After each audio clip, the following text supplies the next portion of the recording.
ये किसी ये फॉर सेल है या किसी के है?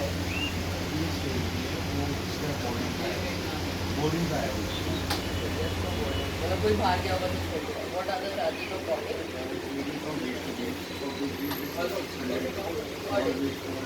Forty. And food including everything.